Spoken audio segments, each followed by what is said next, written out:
Class आप सभी आपकी ज्ञान सागर की पुस्तक निकाल लीजिए। अध्याय 10 महात्मा की सीख, पेज नंबर 43। कहानी शुरू करते हैं। बहुत पुरानी बात है। किसी गांव में एक किसान रहता था।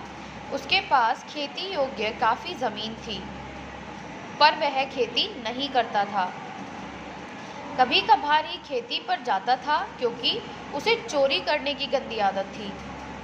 अपनी इस आदत के चलते उसने अपने हल बैल सब बेच दिए थे।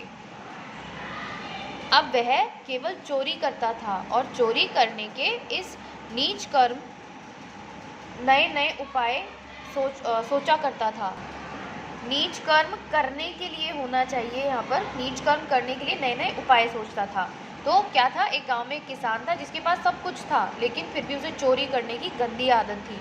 और फिर एक टाइम ऐसा हुआ कि उसने चोरी करना ही ज़्यादा प्रेफर किया, ठीक है। और इसके लिए नई नई आइडिया सोचने लगा कि कैसे वो चोरी करे। चोरी के इस नीच कर्म को ही उसने अपनी जीविका का साधन समझ लिया था। जीविका मतलब अपने जीने का साधन, ठीक है। मतलब जीने के लिए जो चीज़ें ज़रूरी होती हैं, तो उसने क्या समझ लिया था कि अर्निंग का उसका सोर्स क्या है, बस चोरी करना। गांव में लोग उसे अब किसान नहीं चोर कहने लगे थे, क्योंकि वो फेमस हो गया था। उसको चोरी करने की इतनी ज़्यादा आदत थी। चोरी करके उसने बहुत सा धन जमा कर लिया था, परंतु उसके मन में शांति नहीं थी। अब चोरी उसने की, बहुत सारा पैसा जमा भी कर लिया, लेकिन उसके मन में शांति नहीं थी। उसे रात में नींद भी नहीं आती थी। अब सीधी सी बात है, चोरी की यानी गलत काम किया, किसी का पैसा तुमने अपने पास रखा, तो तुम्हें हमेशा एक डर रहेगा कि तुम्हें पकड़ के लोग ना ले जाएं, किसी को पता ना चल जाए आपने चोरी की है ना। तो जो गलत काम करते हैं वो हमेशा परेशान रहते हैं कि वो पकड़े ना जाएं। तो वही इस किसान के साथ था। चोरी तो इसने की, लेकिन इसकी नींदें उड़ गई थी। मतलब इसको रात को नींद भी नहीं आती थी और मन शांत नहीं रहता था, क्योंकि ये काम गलत कर रहा था, इसे खुद भी पता था, ठीक है। एक दिन एक महात्मा उस गांव में आए।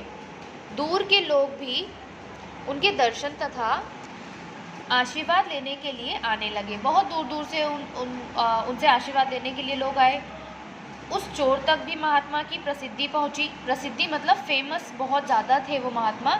तो उस चोर तक भी महात्मा के बारे में ये मैसेज गया कि वो कितने ज़्यादा फेमस है।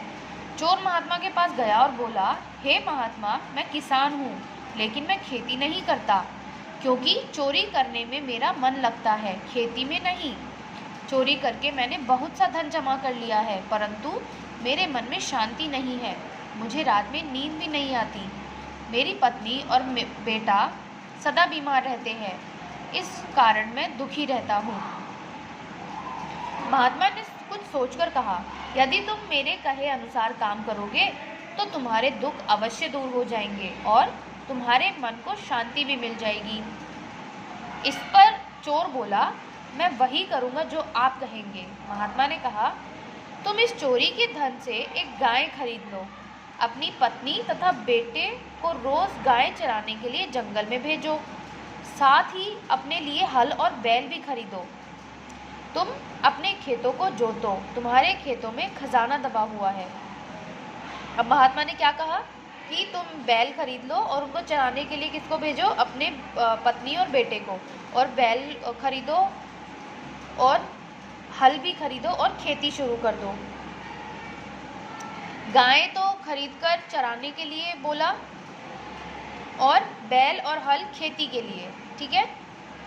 चोर ने एक गाय खरीदी और अपनी पत्नी तथा बेटे को गाय चराने के लिए जंगल में भेजने लगा। अब उस चोर की पत्नी और बेटा डेली उस गाय को जंगल में चराने के लिए ले जाने लगे। उसने हल और बैल भी खरीद लिए, और उसने क्या किया, हल और बैल भी खरीद लिए जो खेती के लिए ज़रूरी होते हैं। वह अपने खेतों की जुताई में लग गया। और फिर खेत जोतना मतलब खेती करना, ठीक है। तो अब जो उसने बैल और हल खरीदा, उससे उसने जोताई भी शुरू कर दी। खेत जुत जाने के बाद उसने खेतों में बीज डाल दिए, ठीक है। समय आने पर उसकी फसल पककर तैयार हो गई। खेतों में काम करने के कारण उसे रात में नींद भी आने लगी। अब क्योंकि वो खेत में दिन भर मेहनत करता था, तो जो उसको रात को नींद ना आने का की समस्या थी वो भी सॉल्व हो गई, क्योंकि वो थक जाता था तो जल्दी सो जाया करता था। फसल पक जाने पर उसे बहुत लाभ हुआ। तब उसे महात्मा की कही खेतों में दबे खजाने वाली बात समझ में आई।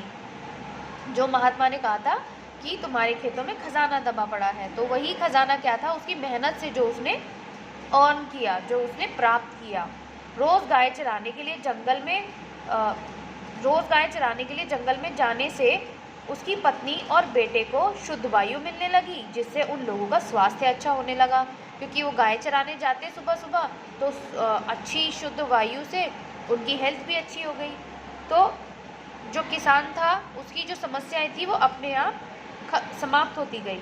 अपनी पत्नी और बेटे को स्वस्थ होता देख चोर के मन में शांति मिल गई। अब उसके मन में जो अशांति थी, मतलब जो शांति नहीं थी, वो भी उसको मिल गई, क्योंकि उसकी सारी टेंशन्स खत्म हो गई। उसने मन ही मन महात्मा को नमस्कार किया। महात्मा की दी हुई सीख से वह अच्छा इंसान बन गया। अब वह समझ गया था कि चोरी के धन से सुख शांति नहीं मिलती, बल्कि मेहनत की कमाई से सुख शांति मिलती है।